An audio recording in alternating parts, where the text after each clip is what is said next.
नमस्कार. आज आपण वर्षभर टिकणारे कैरीचे लोणचं कसं बनवायचं ते पाहणार आहे.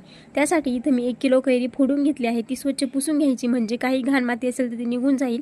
आता आपल्याला कैरी रात्रभर मुरत ठेवायची आहे. त्यासाठी इथं मीठ व हळद टाकून कैरी मी मिक्स करून घेतली आहे. एक चाळण ठेवून त्यावर कैरी ठेवायची व रात्रभर झाकून ठेवायची. आता सकाळी उन्हात कैरी वाळत घालायची आहे. ऊन नसेल तर तुम्ही पंख्याखाली सुकवली तरीही चालेल. मी इथं 1 किलो कैरीसाठी 7 ते 8 लवंग, 1 चमचा बडीशोप, दालचिनीचा 1 तुकडा आणि पोहे खाण्याचे 3 चमचे मेथीचे दाणे घेतले आहे. तसेच 8 ते 9 मिरे घेतले आहे. हे आपल्याला हलकेसे भाजून घ्यायचे आहे. आता मोहरीची डाळ आणि मीठ देखील भाजून घ्यायचं. मीठ आपल्याला भाजून घ्यायचं यासाठी कारण लोणचं आपल्याला लवकर खराब होत नाही. आता भाजून घेतलेले मिक्सरला बारीक करून घ्यायचे आहे. मीठ व मोहरीची डाळ बारीक करताना आपल्याला हलकीशी बारीक करायची आहे, फक्त मिक्स झाली पाहिजे.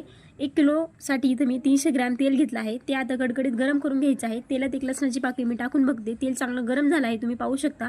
आता परातीत सर्व सामान घेऊन त्यावर कडकडीत गरम तेल टाकून घ्यायचं व मिक्स करून घ्यायचं. थंड होण्यासाठी हे बाजूला ठेवून द्यायचं म्हणजे मसाले आहे ते आपल्या तेलामध्ये चांगले मुरतात. खारी ते आपला थंड झाला आहे. त्यात आता कैरी टाकून घ्यायची, मिक्स करून घ्यायचं व लोणचे मुरण्यासाठी ठेवायचे आहे. हे तुम्ही काचेच्या बरणीमध्ये किंवा लोणच्याच्या बरणीमध्ये भरून ठेवू शकता. 2 ते 3 दिवसामध्ये लोणचं चांगलं मुरतं.